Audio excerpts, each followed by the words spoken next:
Hi, it's me, Andrea Neal, your college strategy coach. This week I'm going to talk about things that you should look for as that you may not initially know to ask. We're going to center this week's discussion about housing or the residence hall at some colleges.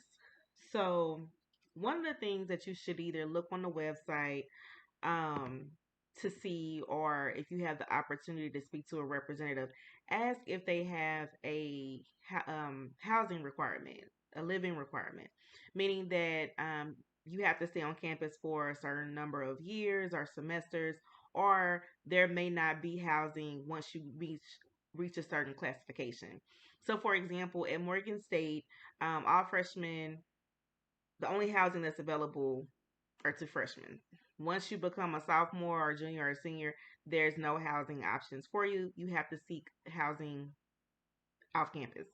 Prior to COVID, Morehouse College, they had a residency requirement where you had to live in the dorm for a certain number of years in order for you to be enrolled in the college. So those are some things that you want to look for as prior to submitting the housing application. You also want to ask what is their COVID process and policies.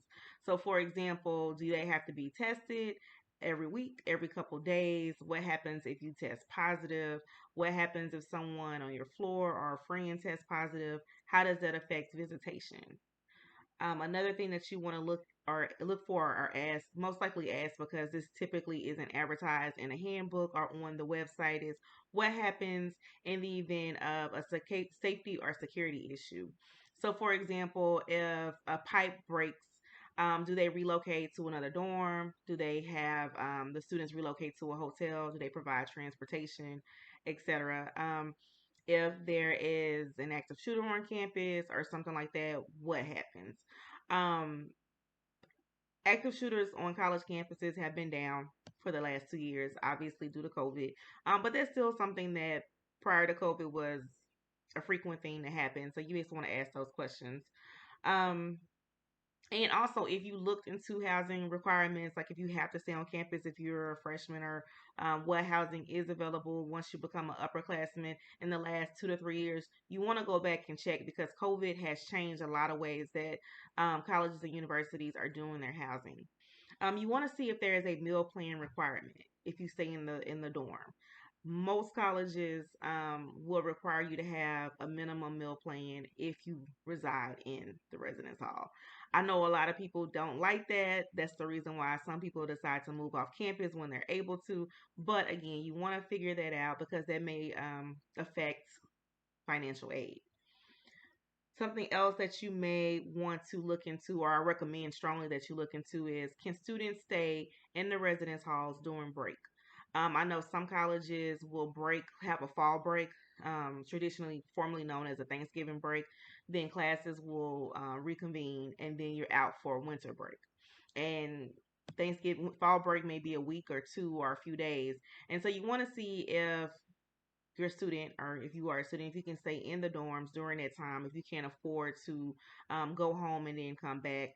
And if you can stay in the residence halls, what are the requirements or restrictions, and is there a fee for staying in the dorms? You also want to see what the penalties are if you lose your key or if you get locked out of your room. I know at my first college, there was a student that racked up to like $500 worth of um, reentry charges because they kept losing their key, and their NRA had to go and let them into their room, and they were charged like $30 or $50 each time someone had to let them in the room after like the first or second time. So things happen. We misplace our keys, our badges, etc. So you just want to be mindful of that, so that if you get charged and you see it on your bill, you won't be surprised. Something else that you want to look into, this will probably be in the residence life handbook, is if there is a curfew.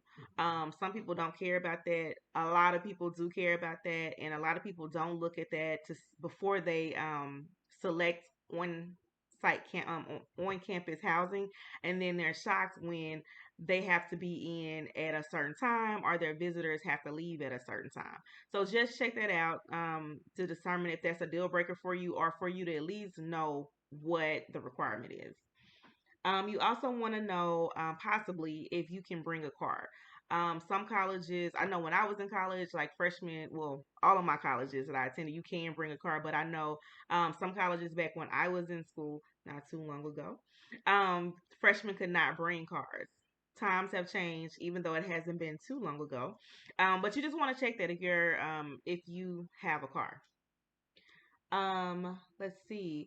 Do This is a question you can ask Res Life, but you may want to check with student affairs, the dean of students. Do they provide transportation to the airport, to the bus station, to the train station, etc.?